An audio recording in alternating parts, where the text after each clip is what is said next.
Hello दोस्तों, आप लोगों का स्वागत है हमारे चैनल स्टोरी वैली पर। आज मैं फिर से आप सबके लिए लेकर आ गई हूँ एक नई कहानी, मनहूस कौन। यह कहानी तेनालीराम की कहानी में से एक है। तो दोस्तों, इस कहानी को अंत तक जरूर सुने और हमें कमेंट करके बताइए कि आपको यह कहानी कैसी लगी। राजा कृष्णदेव राय के राज्य में चिला नाम राम का एक व्यक्ति रहता था। वह राज्य में इस बात से प्रसिद्ध था कि अगर कोई सुबह सवेरे उसका चेहरा सबसे पहले देख ले तो उसे दिन भर खाने को कुछ नहीं मिलता। लोग उसे मनहूस कहकर पुकारते थे। बेचारा चिलाराम इस बात से दुखी तो होता, लेकिन फिर भी वह अपने काम पे लगा रहता। एक दिन ये बात राजा के कानों तक जा पहुंची। राजा इस बात को सुनकर बहुत उत्सुक हुए। वह जानना चाहते थे कि क्या चिलाराम सच में इतना मनहूस है। अपनी इस उत्सुकता को दूर करने के लिए उन्होंने चिलाराम को महल में हाजिर होने का बुलावा भेजा। दूसरी ओर चिलाराम इस बात से अनजान खुशी खुशी महल के लिए चल पड़ा। महल पहुंचने पर जब राजा ने उसे देखा तो वह सोचने लगे कि यह चिलाराम तो दूसरों की भांति सामान्य प्रतीत होता है। यह कैसे दूसरे लोगों के लिए मनहूसियत का कारण हो सकता है।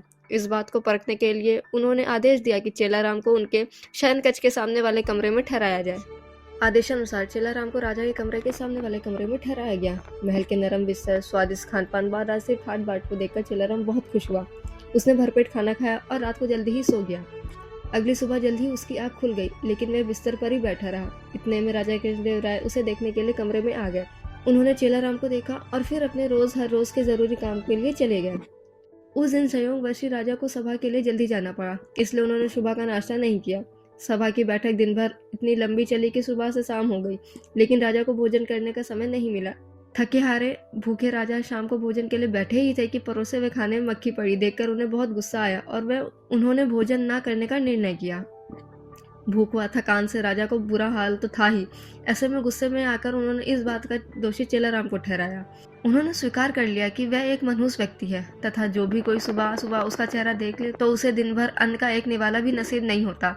उन्होंने गुस्से में आकर चिलाराम को मृत्युदंड की सजा सुनाई और कहा कि ऐसे व्यक्ति को राज्य में जीने का कोई अधिकार नहीं है। जब ये बात चिलाराम को पता चली तो वह भागा भागा तेनालीराम के पास पहुंचा। उसे मालूम था कि इस सजा से केवल तेनालीराम ही बचा सकता है। उसने उन्हें अपनी पूरी व्यथा सुनाई। तेनालीराम ने उसे आश्वासन दिया और कहा कि वह ना डरे और जैसा वह कहता है बिल्कुल वैसा करे।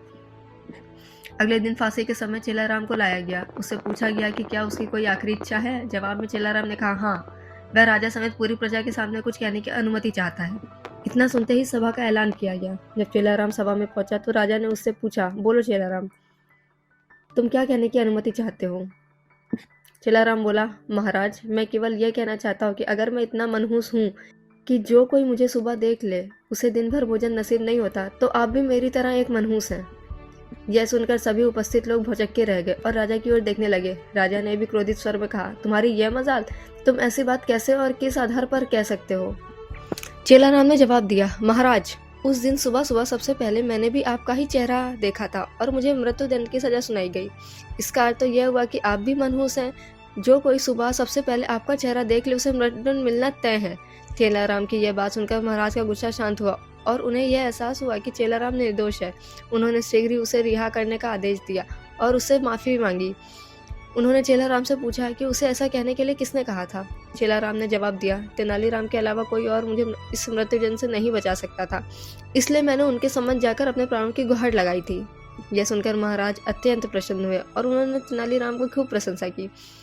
उनकी बुद्धिमानी को देख महाराज ने उसे रत्न जड़ी सोने का हार इनाम स्वरूप दिया। तो दोस्तों, इस कहानी से हमें यह सीख मिलती है कि बिना सोचे विचारे हमें किसी की बातों में भी नहीं आना चाहिए। यदि आपको हमारी यह कहानी पसंद आई हो तो हमें लाइक, सब्सक्राइब, शेयर करना ना भूलें और हमारी नई कहानियों का नोटिफिकेशन तुरंत पाने के लिए बेल आइकन को ज़रूर प्रेस करें।